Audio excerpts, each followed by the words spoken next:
Hi, we are reading class 12th macroeconomics book. Chapter 1 में introduction, chapter 2 में income accounting, nation का income कैसे calculate होता है, जीडीपी क्या होता है, nominal real GDP, welfare, GDP deflator, ये कॉन्सेप्ट्स हमने चैप्टर 2 में देखे। चैप्टर 3 बहुत इंपॉर्टेंट चैप्टर था।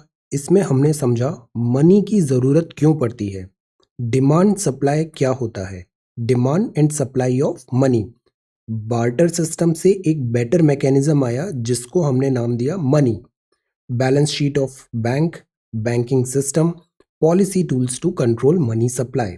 So these were first 3 chapters of this book. Now we will talk about determination of income and employment. Chapter number 4. Aggregate demand क्या होती है और इसके कंपोनेंट्स क्या होते हैं, कंजम्पशन और इन्वेस्टमेंट. डिटरमाइन कैसे करेंगे इनकम टू सेक्टर मॉडल में. डिटर्मिनेशन इक्विलिब्रियम इनकम का शॉर्ट टर्म में, शॉर्ट रन में, इक्विलिब्रियम प्राइस लेवल फिक्स्ड है. ये सारे जो कॉन्सेप्ट्स हैं, these are very basic concepts. ये हम अब इस चैप्टर में देखते हैं. इसमें थोड़ा सा मैथमेटिक्स के कुछ इक्वेशंस भी आने वाले हैं, but they are very simple. Income determination. See, we have so far talked about the national income, price level, rate of interest, etc.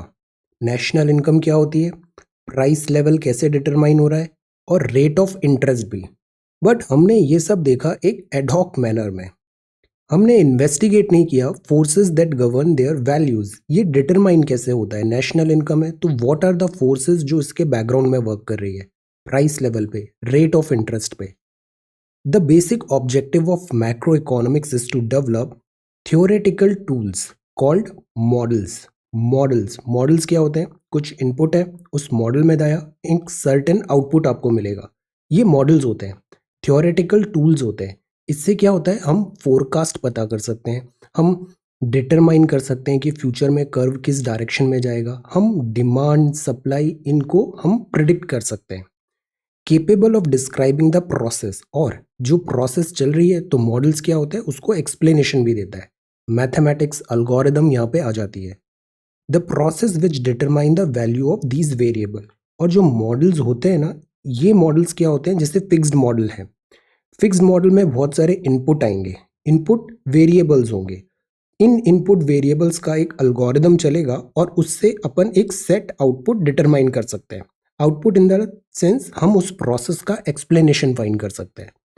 Specifically the models attempt to provide theoretical explanation to questions such as what causes periods of slow growth. Slow growth आया, recession आया, जैसे अभी 2020 में quarter 1 quarter 2 में हमारा GDP contract हुआ है तो टेक्निकल रिसेशन आ गया है.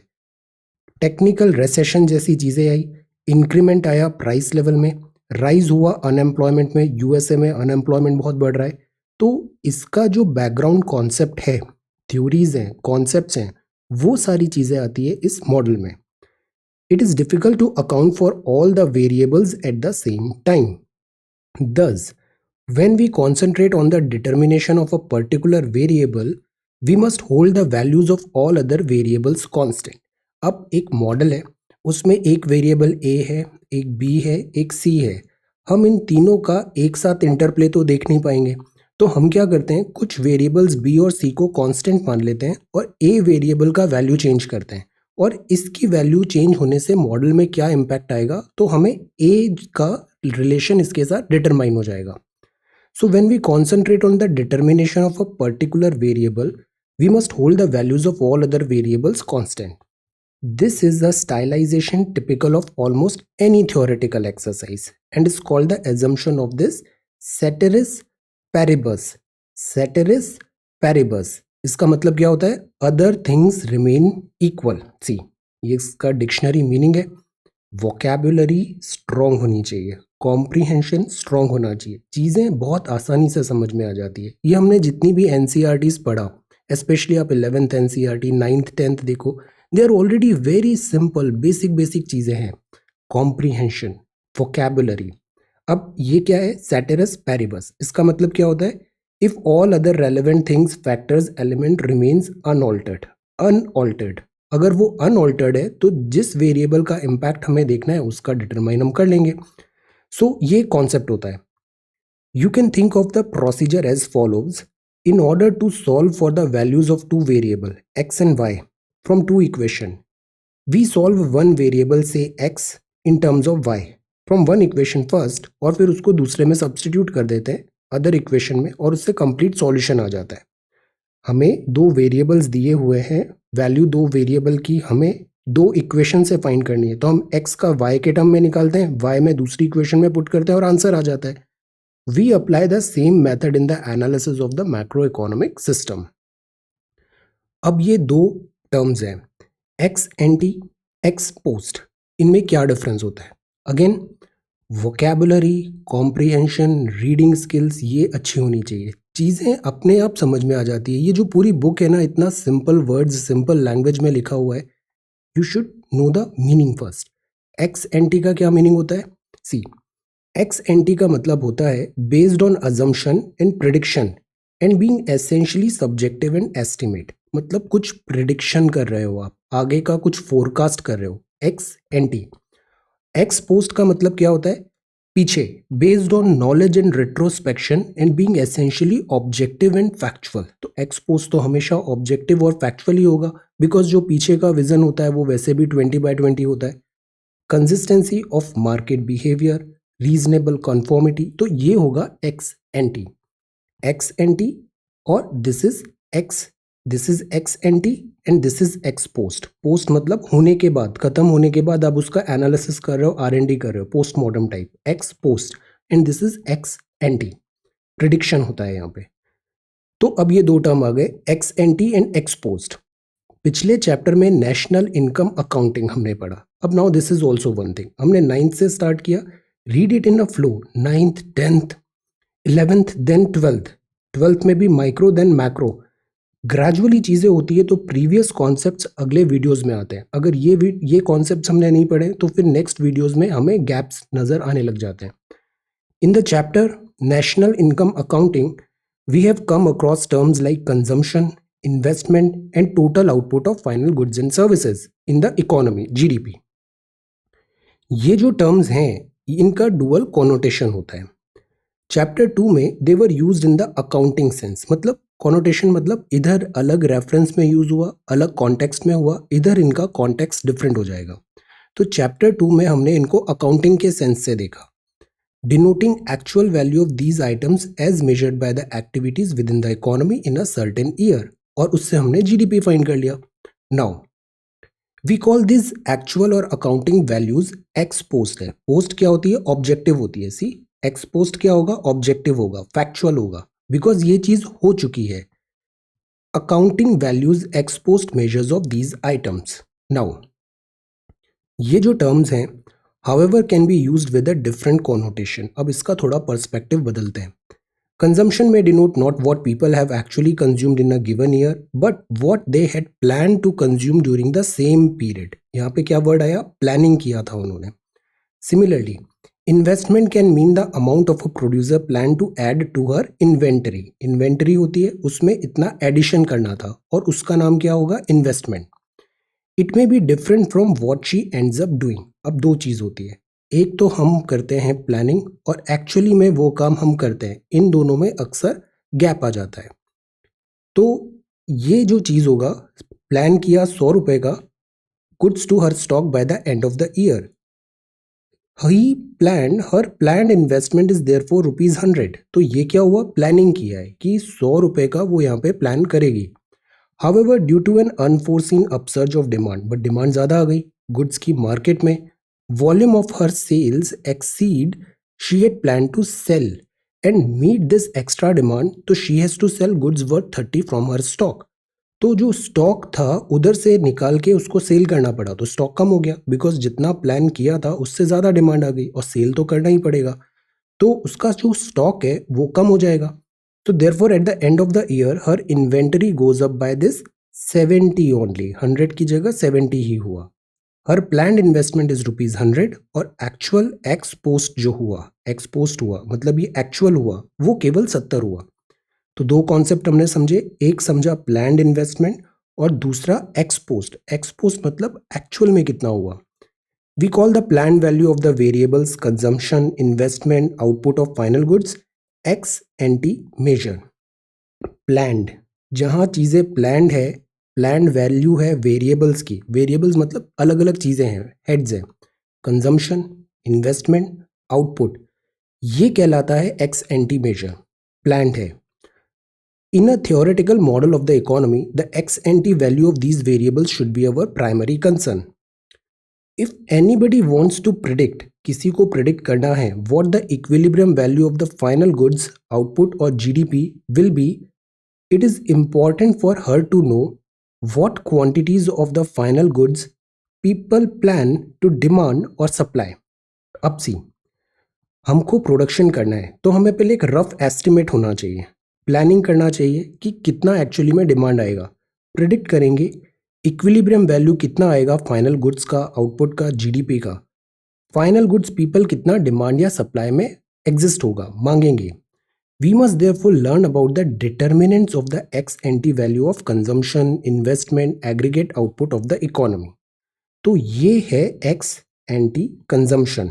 एक्स एंटी कंजम्पशन ये ऐसा पहला एक डिटर्मिनेंट है। नाउ ये भी एक्स एंटी है, मतलब प्लानिंग हो रहा है, यहाँ पे कितना कंजम्पशन होगा इस बात का प्लान कर रहे हैं हम कि कितना कंजम्पशन होगा, कितना डिमांड आएगा। Okay, now what does plan consumption depend on. Plan consumption किस पे डिपेंड करेगा। People spend a part of their income on consumption and save the rest. लोग अपना एक कंजम्पशन करते हैं, पूरा पैसा तो कंजम्पशन करेंगे नहीं, कुछ एक चीज़ वो सेव भी करते हैं। Suppose your income increases by ₹100, आपकी 100 रुपये इनकम बढ़ गई। You will not use up this entire extra income but save a certain fraction, say 20% of it, build up a cushion of savings for the period when you cease to earn income. या फिर कुछ large expenses आ गए future में, 100 रुपये आपने कमाए, 80 रुपये से आपने खर्च किए, 20 रुपये आप कुशन में रखोगे। किस लिए रखोगे कि हो सकता है नेक्स्ट ईयर अगर इनकम में डिप आए या फिर अनफोर्सिन एक्सपेंडिचर आए तो ये 20 रुपये आपको सेव करेगा।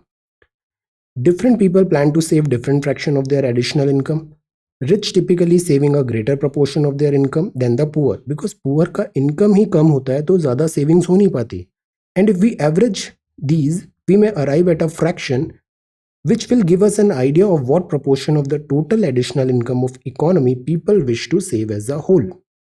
Aggregate करेंगे तो हमें total पता लग जाएगा कि लोग कितना add करना चाहते हैं, savings कितना करते हैं। We call this fraction the marginal propensity. Propensity का मतलब क्या होता है, tendency. marginal propensity to save, लोगों में कितनी टेंडेंसी है सेव करने की। It gives us the ratio of total additional planned saving in an economy to the total additional income of the economy. तो ये क्या बता रहा है, प्लान्ड, लोगों ने सोचा था इतना प्लान करके सेव करेंगे और कितना इनकम उन्होंने, this additional income, savings in an economy to the additional income of the economy. See, 100 रुपये इनकम थी, 100 रुपये इनकम बढ़ के 200 रुपये हो गई, तो एडिशनल इनकम कितनी हुई, 100 हुई। और लोगों ने कितना प्लान सोचा यहाँ पे उसको सेव करने का।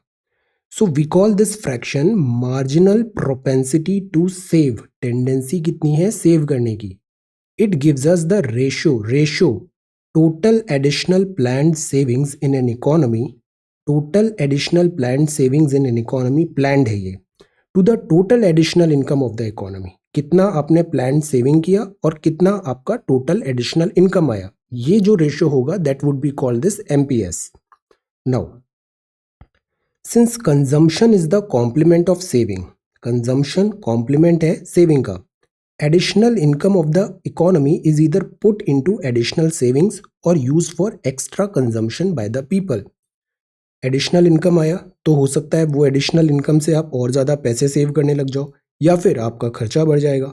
सो if we subtract the MPS from 1 तो हमें मिलता है मार्जिनल प्रोपेंसिटी टू कंज्यूम, ये मार्जिनल प्रोपेंसिटी टू सेव है, और 1 से सब्सट्रैक्ट करेंगे, सब्सट्रैक्ट द एमपीएस फ्रॉम 1 तो क्या मिलेगा, मार्जिनल प्रोपेंसिटी टू कंज्यूम, ये प्रोपेंसिटी टू सेव है, सेव करने की टेंडेंसी, ये कंज्यूम है, खर्चा करने की tendency, which in a similar way is the fraction of total additional income that people use for consumption, यहाँ क्या था, total income used for this saving और divided by this total additional income.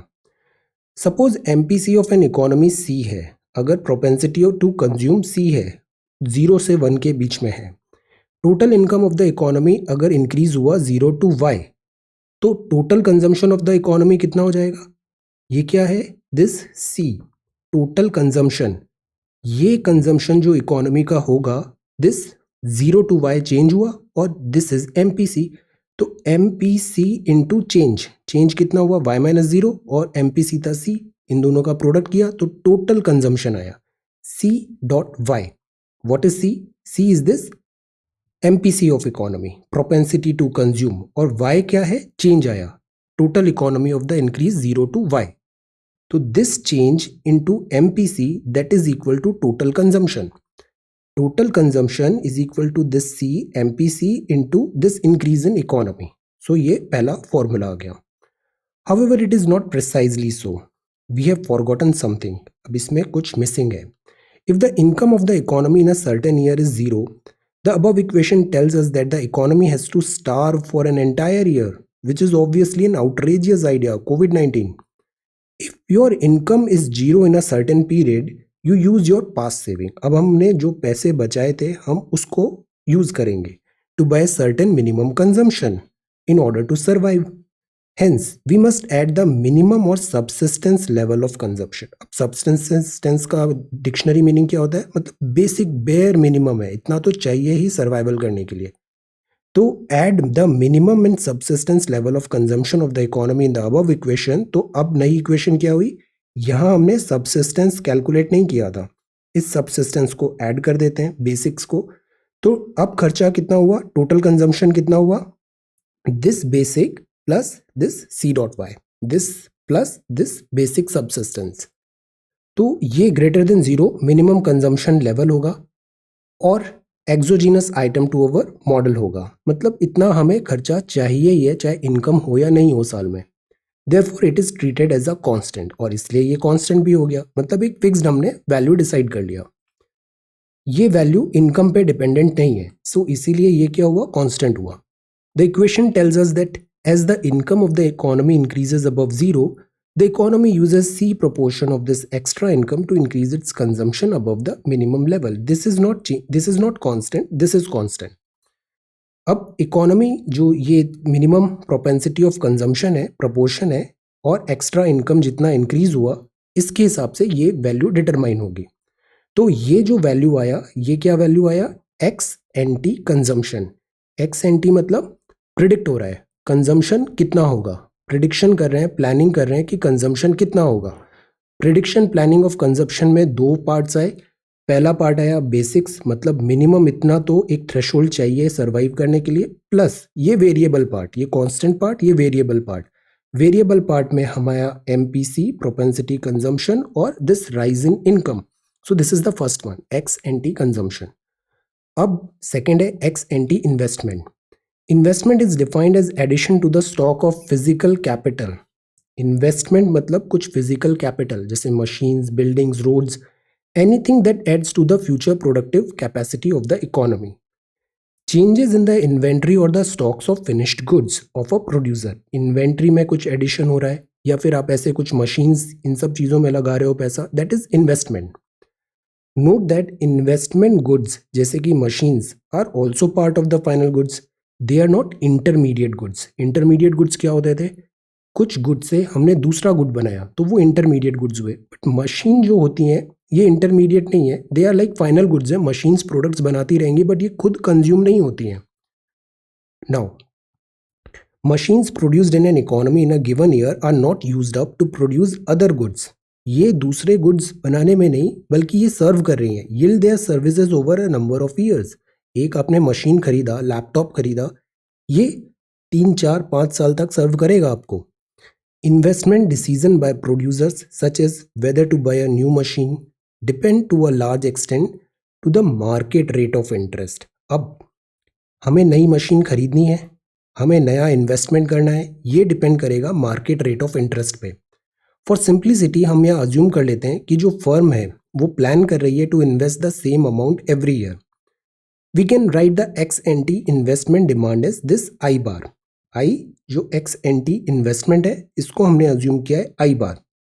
ये एक पॉजिटिव कांस्टेंट है, represent कर रहा है ऑटोनोमस गिवन और exogenous investment in the economy in a given year.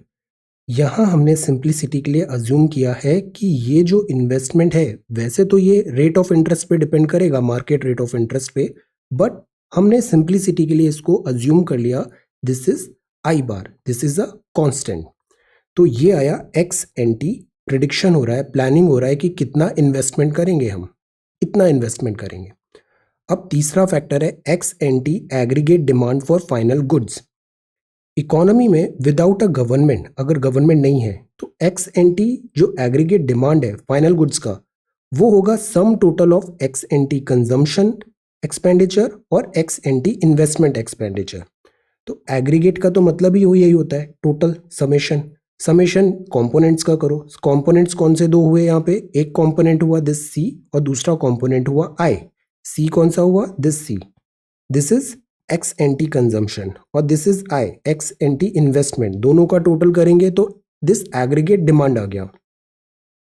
Substituting the value of C and I from equation, aggregate demand for final goods could be written as C bar plus I bar plus C dot Y। ये पहले C से आया और ये constant मान लिया हमने investment, तो एग्रीगेट डिमांड हुआ वो इन दोनों का टोटल हो गया। फाइनल गुड मार्केट्स में इक्विलिब्रियम में this can be written as, equilibrium में this can be written as Y जो है वो ex ante or planned supply of final goods है। इक्विलिब्रियम में क्या होगा, जो डिमांड है वो इक्वल हो जाएगी सप्लाई से, ये एग्रीगेट डिमांड है। अगर हम इक्विलिब्रियम कंडीशन ले रहे हैं तो demand is equal to supply, तो supply y is equal to this.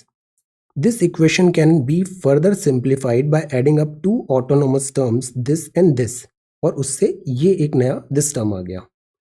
This equation, ये जो इक्वेशन है इसको और सिंप्लीफाई करते हैं, और ये जो दोनों टर्म थे ये दोनों काइंड ऑफ कांस्टेंट थे।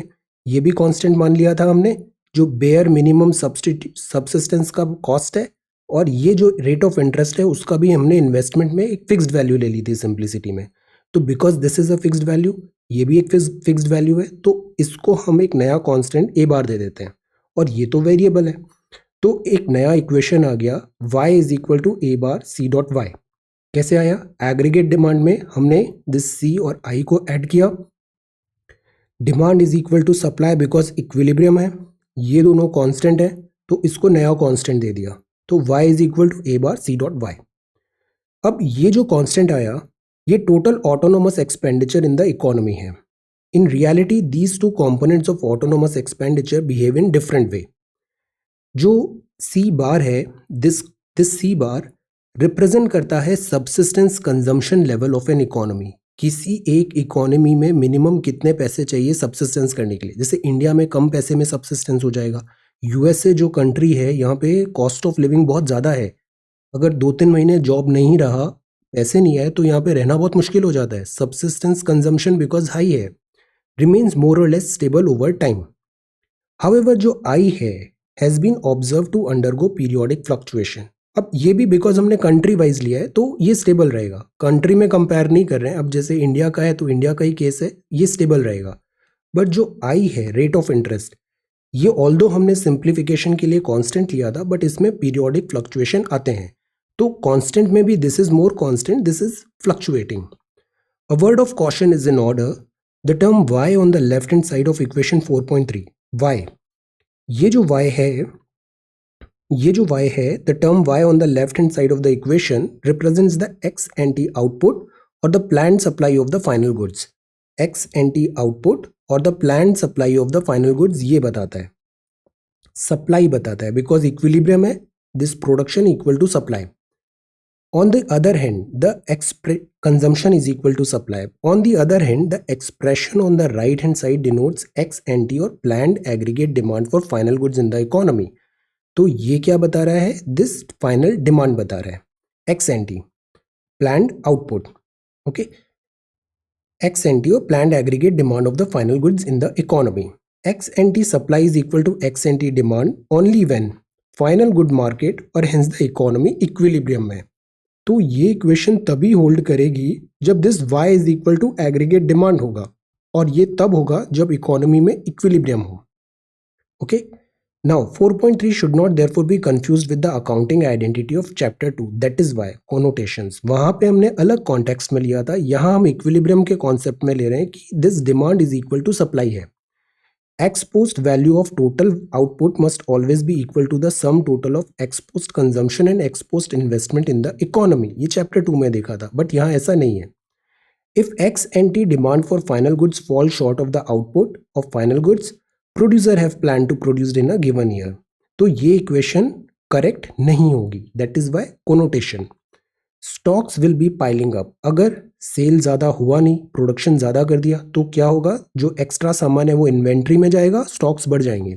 Stocks will be piling up in the warehouse में, which we may consider as unintended accumulation of inventory. Unintended मतलब आपने ऐसा प्लान नहीं किया था, दिस इज नॉट इंटेंशनल.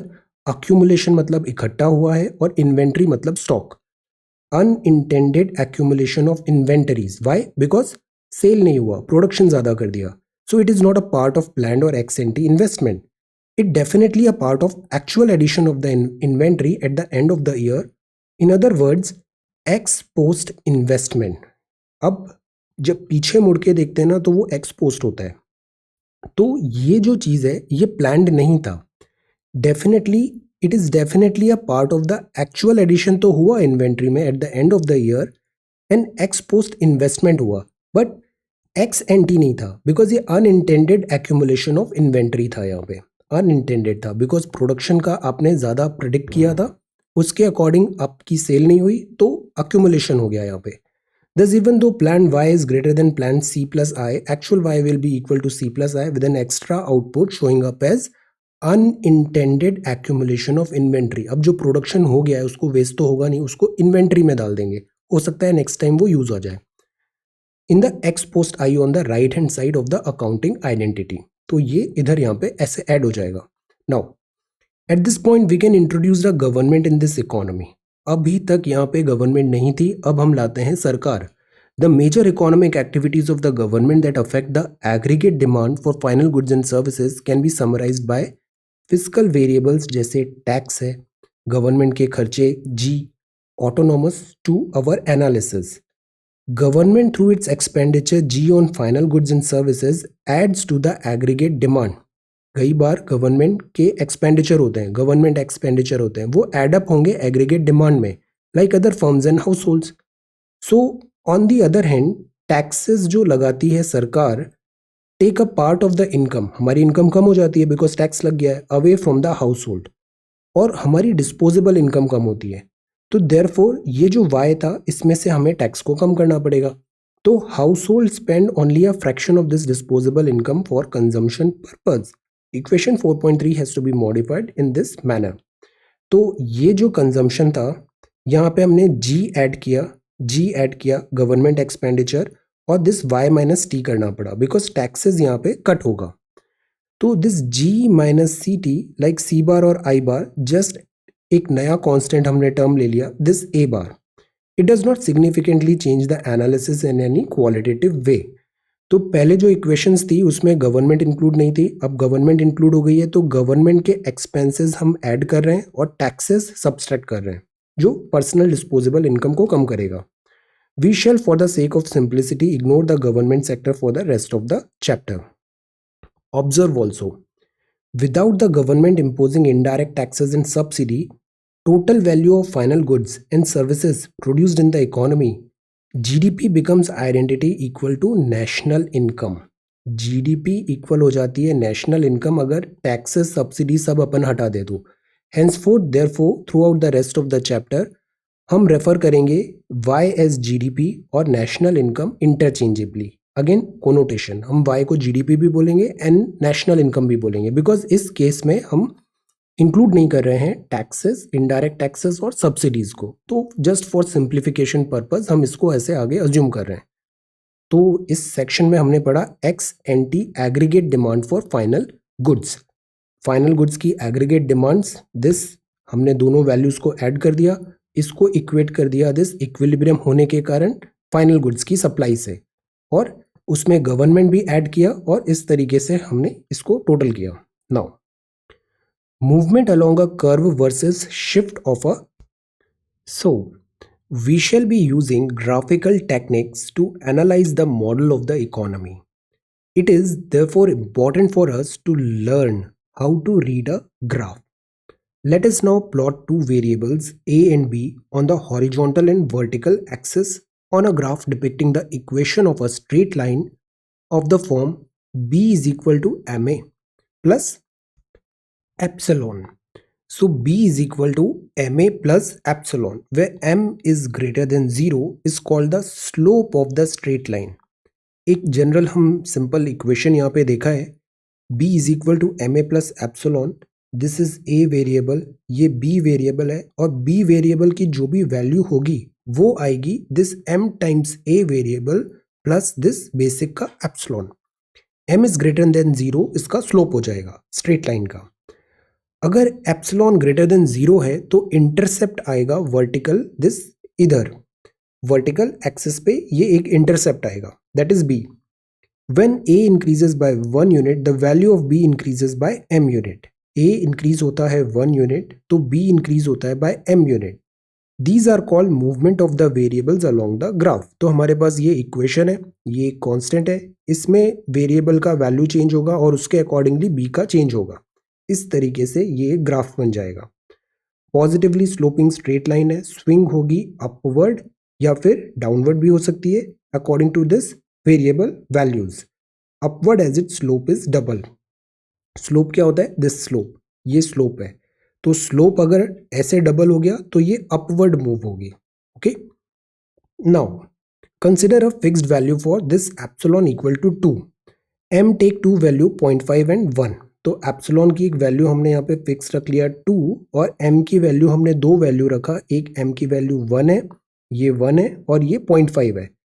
ये डबल 0.5 है तो देखो स्लोप ऊपर की तरफ गया. Corresponding to these values of this m we have two straight lines, one steeper than the other. Entities हैं epsilon and m are called parameter. तो ये क्या कहलाते हैं? Parameter of the graph. They do not appear as variables on the axis but act in the background. ये more or less constant है, variables नहीं है, but ये graph के लिए important है, उसको determine करेंगे. Background में act करते हैं, regulate the position of the graph. अगर m increase होता है above example में तो straight line swing होगी upward and this is called parametric shift of a graph.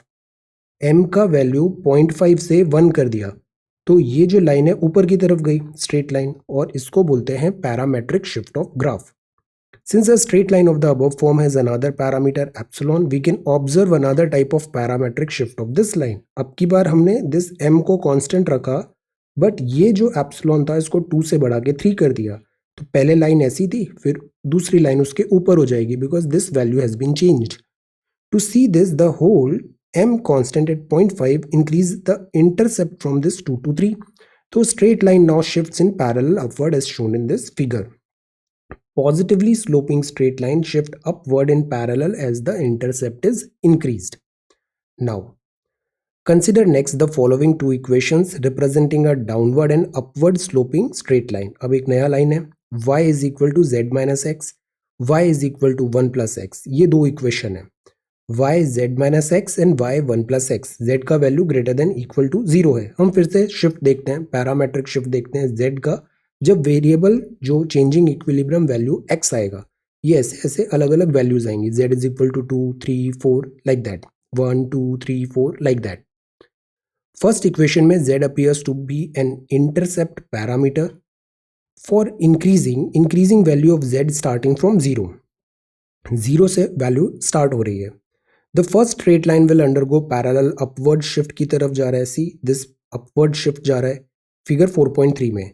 Consequently, its point of intersection with the second straight line will move up along the second line as shown in this figure 4.3. तो इस तरीके से ये जो y का line है ये y का लाइन भी this y is equal to 1 plus x है, ये y का लाइन रहेगा. y is equal to z minus x. अब इधर भी हम सपोज रिलेशनशिप चाहते हैं बिटवीन z और इक्विलिब्रियम वैल्यू ऑफ x में तो ऑब्टेन करेंगे plotting this variables figure depicting the variables x and z horizontal और वर्टिकल एक्सिस में. तो ऐसा कुछ ग्राफ आ जाएगा हमें. Okay, x1, x2, x3, z is equal to 1 plus 2x. Now x y plane में z ट्रीट कर रहे हैं as a parameter, but x z plane में z एक वेरिएबल हो रहा है in its own right. So what we have essentially done is the following. हमने z को कांस्टेंट रखा while dealing with x and y in the second equation and solve y in terms of x. Then we have plugged this situation in the first equation और relationship हमने x और z की find कर ली. हमारे पास दो equation थी, हमें relation find करनी थी x और z की. यहाँ y और x की रिलेशन है या y और z माइनस x की रिलेशन है. y को हमने एलिमिनेट कर दिया और x और z का हमने इक्वेशन फाइंड कर लिया. सो इससे क्या होगा, we shall be making the use of this technique throughout this chapter. z is equal to 1 plus 2x हमने ले लिया. ओके, यहाँ y is equal to z minus x था या y is equal to 1 plus x है. तो ये भी y है, ये भी y है, तो हम z माइनस एक्स को 1 प्लस एक्स लिख सकते हैं. z minus x is equal to 1 plus x. इस x को उधर भेजेंगे तो ये 2x हो जाएगा, है ना. और z1 को इधर भेजेंगे तो z माइनस 1 आ जाएगा, ये इक्वेशन आ जाएगी. This equation is z is equal to 1 plus 2x. See, z is equal to 1 plus 2x. ये कैसे आया, z माइनस एक्स को इक्वेट कर दिया 1 प्लस एक्स से, तो z माइनस एक्स था, राइट साइड जाएगा तो प्लस एक्स हो जाएगा, तो 1 प्लस 2x. सिंपल. इन दोनों को इक्वेट किया, y को हटा दिया, z minus X 1 plus X, तो नया वैल्यू क्या आ गया, z is equal to 1 plus 2x. Simple. अब the short run and price analysis of the product market देखते हैं. Short run and fixed price analysis of the product market. Short run में now we now turn to the derivation of aggregate demand under fixed price, aggregate demand under fixed price, final goods key and constant rate of interest in the economy. In order to hold price constant at any particular level, one must assume that the suppliers are willing to supply whatever amount consumers will demand at that price. हम ये assume करते हैं कि consumer जो भी demand करेगा, जितना भी अमाउंट कंज्यूमर डिमांड करेगा, सप्लायर उसको सप्लाई कर देंगे. If quantity supplied is either in excess or a fall short of quantity demanded at this price, price will change because of excess supply और डिमांड. बट अगर दोनों में match नहीं हुआ, क्वांटिटी सप्लाई जो हो रही है वो ज़्यादा है या कम है डिमांड के हिसाब से, तो मिसमैच होगा. To avoid this problem, we assume that elasticity of supply is infinite. तो that is why हमने elasticity इस केस में fixed नहीं रख के infinity रखा है. That is, supply schedule is horizontal at fixed price. Elasticity मतलब अगर कुछ variables change हो रहे हैं तो उसका demand पे क्या impact आ रहा है. Under such circumstances, equilibrium output will be solely determined by aggregate amount of demand at this price in the economy. तो we call it effective demand principle. क्या हुआ यहाँ पे, सी, ये सप्लाई है, ये डिमांड है. सप्लाई और डिमांड में मिसमैच हो सकता है. इस प्रॉब्लम को अवॉइड करने के लिए we assume that elasticity of supply is infinite. मतलब सप्लाई शेड्यूल हॉरिजॉन्टल है फिक्स्ड प्राइस में, मतलब सप्लाई इनफाइनाइट मिलती रहेगी जैसे जैसे डिमांड आएगी. Under such circumstances equilibrium output will be solely determined by aggregate amount of demand. हमने सप्लाई को इससे एलिमिनेट कर दिया, तो अब जो इक्विलिब्रियम है वो केवल डिमांड पे डिपेंडेंट होगा, aggregate amount of demand this price पे.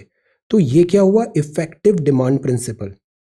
इक्विलिब्रियम में सप्लाई भी चाहिए था, डिमांड भी चाहिए था. सप्लाई हमने इन्फिनिटी रख दिया, जितना ज़रूरत होगा सप्लाई होगा, डिपेंड होगा इस पे. तो अब ये supply variable out of picture है, तो इफेक्टिव डिमांड प्रिंसिपल हो गया. अब केवल डिमांड का इंटरप्ले है.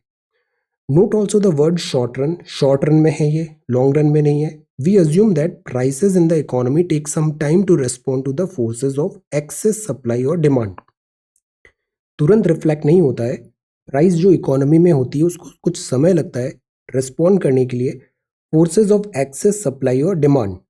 In the meantime, producers try to update their production plans in order to avoid excess supply or demand. और production भी हम this supply demand के हिसाब से करते हैं. For instance, if they face an excess supply in the current production cycle, they plan to produce less in the next cycle, जिससे accumulation जो stock हुआ है warehouse में वो utilize हो जाए.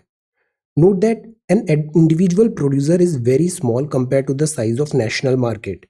Therefore, she can not affect market price on her own. किसी एक के बस का नहीं होता, ये एग्रीगेट होता है.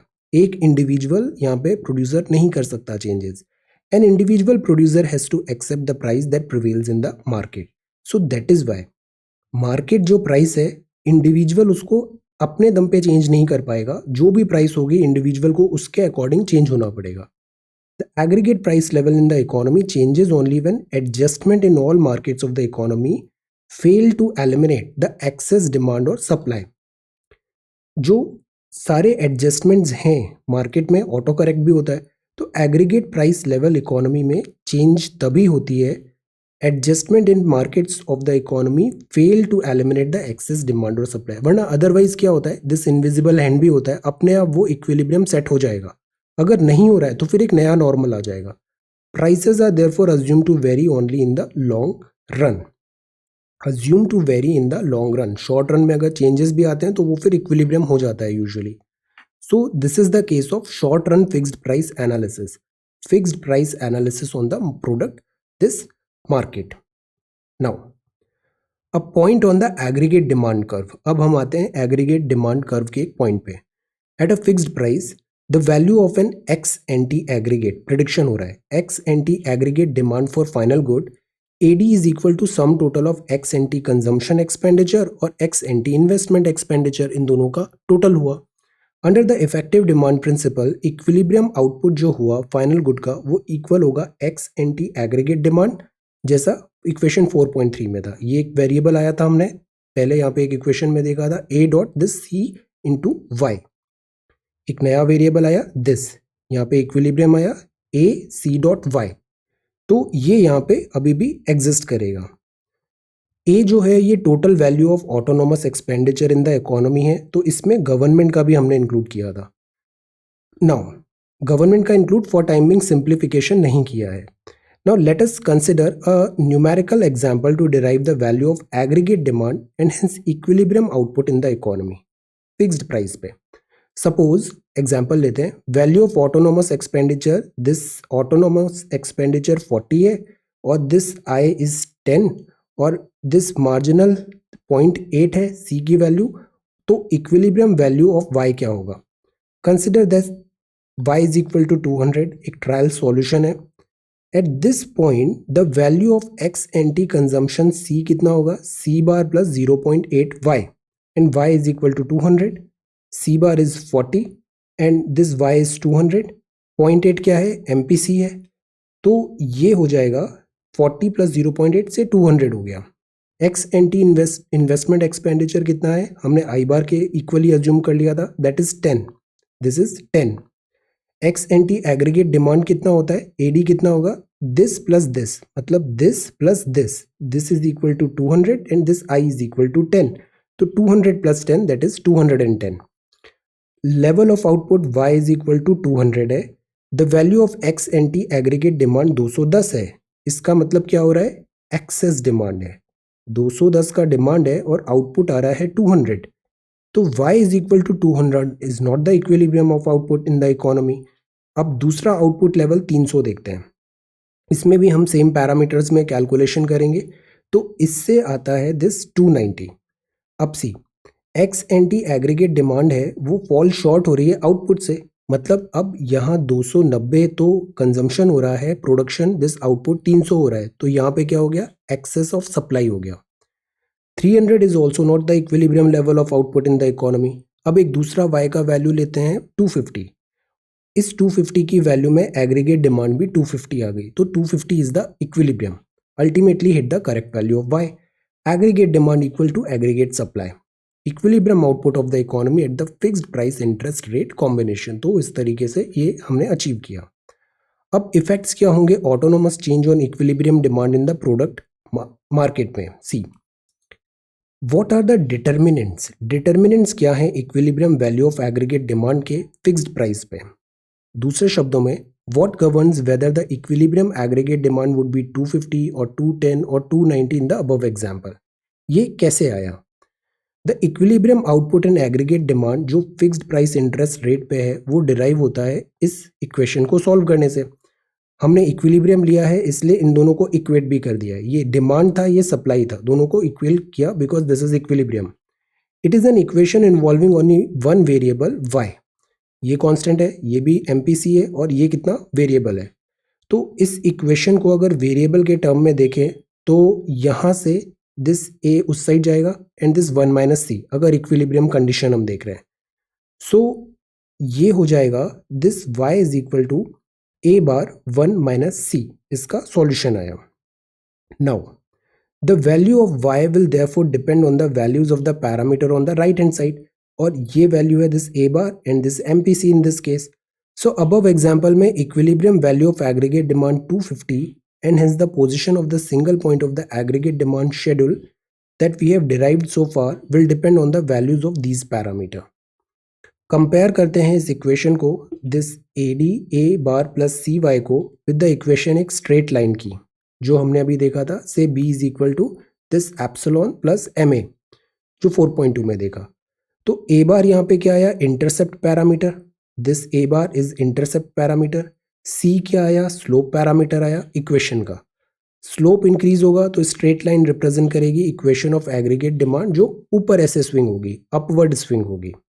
ऑन दी अदर हैंड अगर ए बार इंक्रीज करेंगे तो स्ट्रेट लाइन शिफ्ट पैरेलल होगी ऊपर नीचे ऐसे, जैसे हमने इस इक्वेशन में अभी पढ़ा था। यहाँ पे दिस वन अगर this value of this M A this change हो रहा है तो ऐसे शिफ्ट स्लोप चेंज हो रहा है, और ये कांस्टेंट की वैल्यू चेंज हो रही है तो इक्वेशन ऐसे ऊपर नीचे जा रही है। ओके, तो ये यहाँ पे दिस इक्वेशन आया, इफेक्ट्स देख रहे हैं हम। However A is only a composite term जो सी बार और आई को रिप्रेजेंट कर रहा है, शिफ्ट हो रहा है एडी लाइन पे। अगर दिस रेट इंक्रीज हुआ 10 to 20, what will happen to equilibrium output and aggregate demand. अब इसके अलग अलग वैल्यूज डाल के इसका शिफ्ट हम नोटिस करते हैं। इस फिगर को ध्यान दीजिए 4.5। अब अबव फिगर 4.5 अबव डिक्टेट करता है this is 4.4 and this is 4.5। ये जो लाइन है AD1 line, this AD1 line and AD2 correspond करती है दो वैल्यूज ऑफ ए बार का, A1 bar and A2 bar. AD1 is equal to A1 bar plus C Y, AD2 is equal to A2 bar plus C Y. ये दो lines हो गई। Okay, एक ये लाइन हो गई, एक ये लाइन हो गई, A2 बार की और A1 बार की। These values differ by this delta, दोनों में आई का जो डिफरेंस है वो से 10 है। Increment in the autonomous investment में स्लोप ऑफ जो AD है वो 0 लेस देन सी 1 में, इंटरसेप्ट आ रहा है यहाँ पे A1 बार और इसका इंटरसेप्ट आ रहा है A2 बार। इंटरसेप्ट मतलब दिस एक्सिस में, एग्रीगेट डिमांड के एक्सिस में। Note that AD lines are flatter than 45 degree line since the slope of the latter line is equal to 1। AD जो लाइन है वो ये वाली लाइन है, this AD lines are flatter than 45 degree line since the slope of the latter line is equal to 1, 10 45 degree 1 है। तो 45 degree line represent करती है point at which aggregate demand and output are equal. ये जो slope है ये 45 degree का है एग्रीगेट डिमांड। इस एग्रीगेट डिमांड वाली लाइन पे जो दोनों वैल्यूज हैं डिमांड और आउटपुट की वो बैलेंस है, इक्विलिब्रियम है, 10 45 equal to 1। When the level of autonomous expenditure in the economy is A1, तो AD1 इस 45 डिग्री वाली लाइन को कहाँ पे इंटरसेक्ट कर रही है, ये AD1 लाइन थी, ये वाली AD1 लाइन थी और ये इक्विलिब्रियम लाइन है, इंटरसेक्ट हुआ E1 बार पे। सिमिलरली ये AD2 वाली लाइन है और ये इक्विलिब्रियम लाइन है और इंटरसेक्ट हुआ E2 पे। E1 और E2 इक्विलिब्रियम इंटरसेक्ट हो रहा है दिस AD लाइन का, AD1 एंड AD2 का। अब इक्विलिब्रियम पॉइंट पे, तो equilibrium value of output and aggregate demand कितना हो जाएगा, दिस वैल्यू यहाँ पे ये फाइंड हो जाएगी, दिस जहाँ पे ये इंटरसेक्ट हो रहा है ये दोनों पॉइंट्स पे। When autonomous investment increases the AD1 line shifts in parallel upward, या फिर अज्यूम करेगी नई पोजीशन AD2 अगर ये वाला जो दूसरा है वैल्यू A1 बार का चेंज हो रहा है। The value of aggregate demand at output Y1 this हो जाएगा ग्रेटर देन और value of output this by an amount of this much. ये मेजर कर रहा है amount of excess demand that emerge in the economy as a result of increase in autonomous expenditure. Expenditure बढ़ा तो demand भी बढ़ गया। Even no longer represents the equilibrium. अब नया इक्विलिब्रियम फाइंड करने के लिए जो नया AD2 लाइन है वो 45 डिग्री से कहाँ इंटरसेक्ट हो रहा है ये देखेंगे, तो जो नया लेवल ऑफ इक्विलिब्रियम आएगा वो होगा E2। तो पहला जो AD1 लाइन था A1 के लिए इक्विलिब्रियम E1 आया, दूसरी लाइन के लिए इक्विलिब्रियम यहाँ पे आ गया। note that in the new equilibrium output and aggregate demand have increased by an amount. इस अमाउंट से इंक्रीज हुआ है यहाँ पे. ओके, ये जो था E1 था, E1 G था, अब ये आ गया है यहाँ पे E2 G. Okay, this was the earlier point E1 और ये बाद वाला पॉइंट आया E2. ये दो लाइन थी एग्रीगेट AD1 एंड AD2 और ये 45 डिग्री की लाइन थी इक्विलिब्रियम. ये दोनों लाइंस इक्विलिब्रियम लाइन को जहां इंटरसेक्ट कर रही है वो पॉइंट्स आ रहे हैं E1 and E2. Okay, now greater than initial increment this, तो डेल्टा आई का चेंज इन दोनों का दिस रेंज को हम निकाल लेंगे और दोनों का दिस सेम आ रहा है यहाँ पे, this E1F and this J2 E2. ये जो रेंज है this is equal, difference this is same E1 के लिए भी एंड E2 के लिए भी, Y1 bar and Y2 bar. Autonomous expenditure seems to have spillover effect on the equilibrium value of aggregate demand and output. What causes aggregate demand and output to increase by an amount larger than the size of initial increment in the autonomous expenditure? Last chapter में भी हमने पढ़ा था, जो expenditure होता है वो फिर increase way में वापस आता है क्योंकि वहाँ पे आ जाता है multiplier. What causes aggregate demand and output increase by an amount larger than the size of initial increment in autonomous expenditure? This section 4.33. So यहाँ पे ये दो मॉडल्स देखे. अब ये देखते हैं मल्टीप्लायर मैकेनिज्म. जो 250 इक्विलिब्रियम आया, no longer the equilibrium value of output और एग्रीगेट डिमांड. अगर आई बार 20 है तो पहले 10 था, आई बार 20 है, aggregate demand in the economy कितनी हो जाएगी, ये नए वैल्यू में इक्वेशन में डालिए, ये वैल्यू हो जाएगी 260 which is greater then output of 250. अब आउटपुट और इसमें फिर डिफरेंस आ गया, इक्विलिब्रियम नहीं है. By the amount of increment in autonomous investment there is excess demand in the economy and producer will have to run down their inventory to meet this extra demand. Extra demand आया है, production increase होगा. Thus in the next production cycle they revise their production plan upward, increase the value of their planned supply of output by 10 to restore equilibrium in the final good market. Demand ज़्यादा आ गया, production बढ़ाएंगे ये. In the absence of a government imposing indirect taxes या फिर subsidy दे रही है, the value of total output of final goods जो जीडीपी है वो इक्वल हो जाएगा नेशनल इनकम पे. The value of the total output of final goods or GDP is equal to national income. अगर एब्सेंस है इनडायरेक्ट टैक्स और सब्सिडी, टैक्स और सब्सिडी हटा दिया तो GDP equal to national income. The production of final goods employ factors such as labour, capital, land, entrepreneurship, ये सारे factors आ गए. अब in the absence of indirect taxes और subsidies, the total value of the final good output is disbursed among different factors of production. इस जगह पे वो disburse हो जाएगी, जैसे वेजेस टू लेबर, इंटरेस्ट दिया कैपिटल में, रेंट लगा लैंड पे. तो एब्सेंस जब इनडायरेक्ट टैक्स और सब्सिडी है, एब्सेंस है, total value of final goods output disburse हो जाएगा डिफरेंट फैक्टर ऑफ प्रोडक्शन में. What ever is left over is appropriated by the entrepreneur is called profit.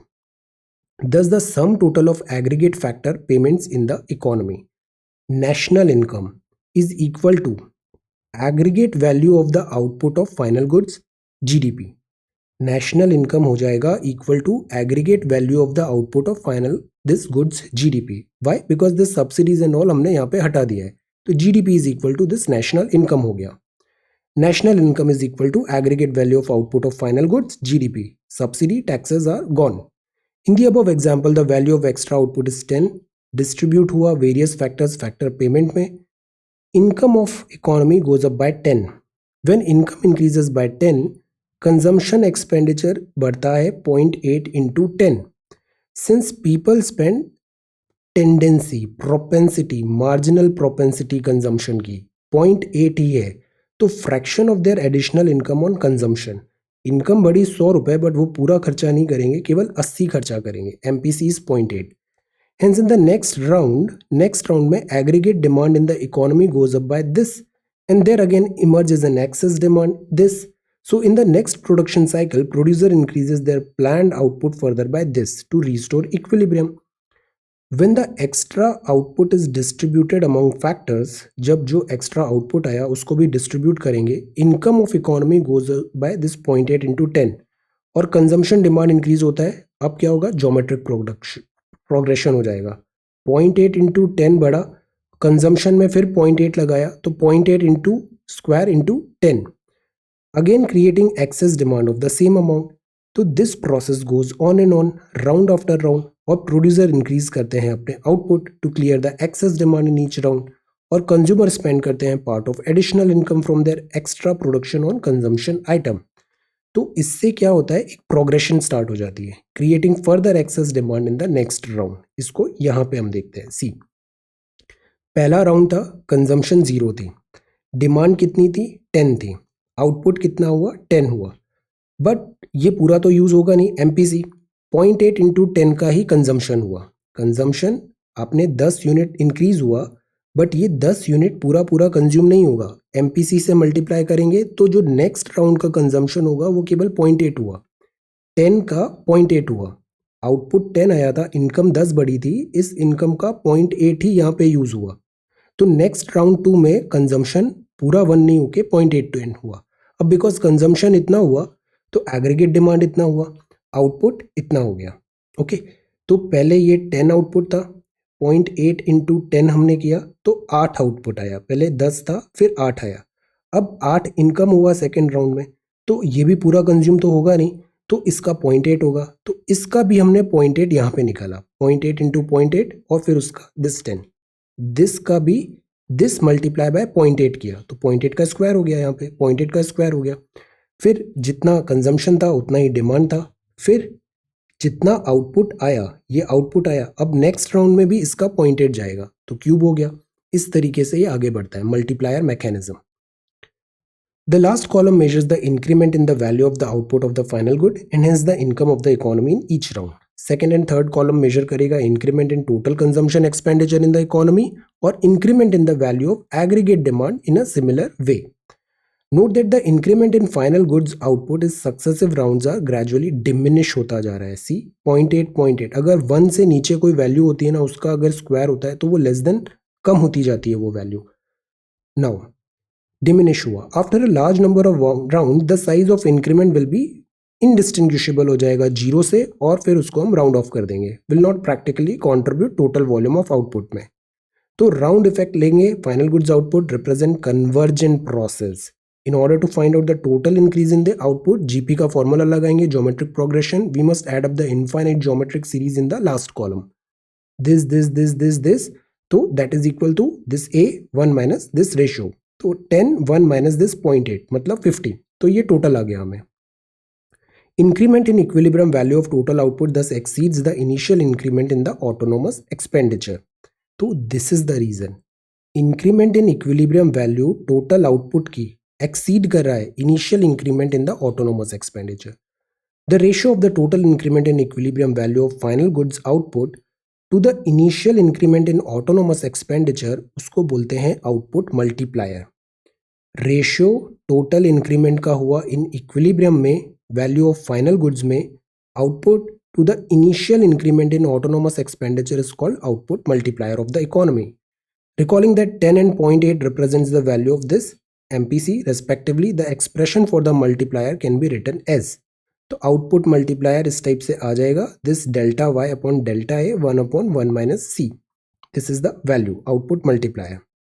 Delta y है, ये बता रहा है टोटल, डेल्टा जहां भी आता है वहां पे मतलब चेंजेस बता रहा है। Delta y is the total increment in final good output, और सी मतलब this marginal propensity consumption. Observe that the size of the multiplier depends on the value of C. C becomes larger, multiplier increases. अब referring back to our example, increment हुआ autonomous expenditure का 10 में, increase हुआ total output, aggregate demand in the economy by 10. The value of multiplier 5 था.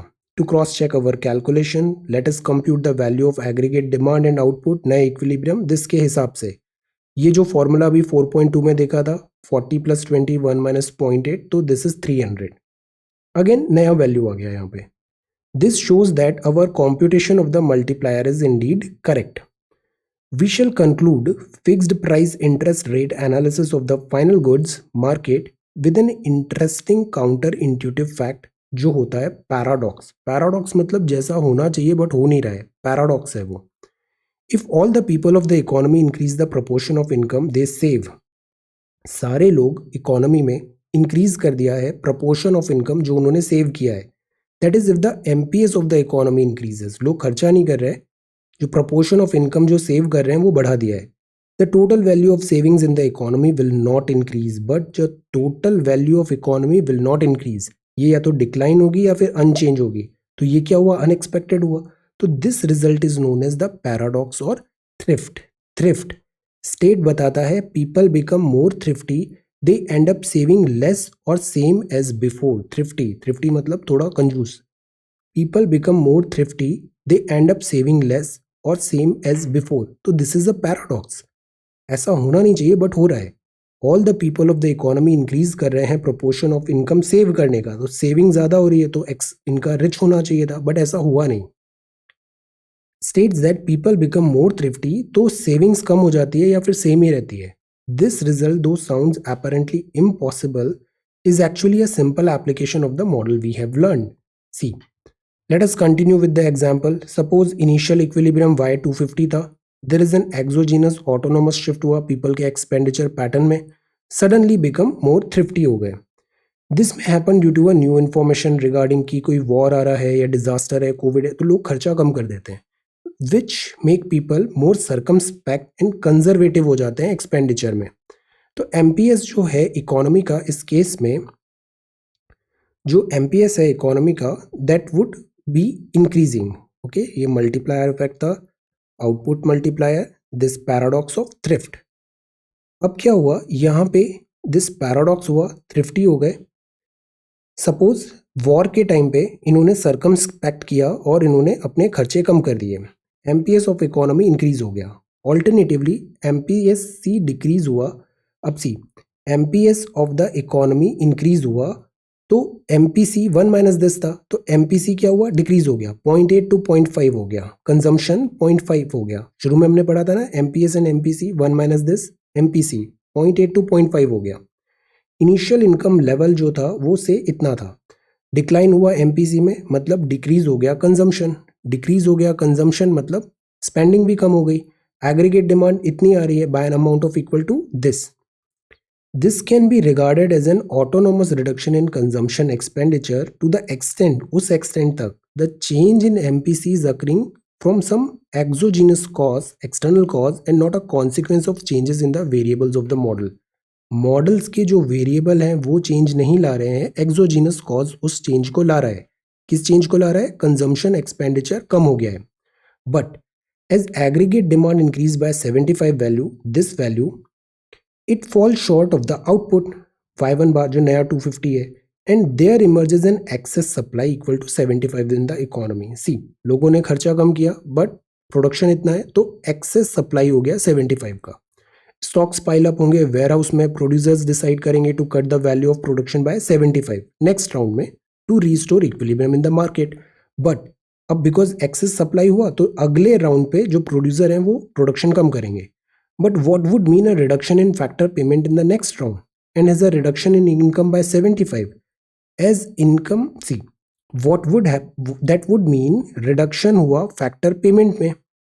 This restore किया, production कम किया इन्होंने, producer ने, because excess supply हो गई थी। इसका मतलब है reduction in factor payment होगा next round में, और reduction in income भी हो जाएगा because उनको पैसे नहीं मिलेंगे, production कम हो गया तो।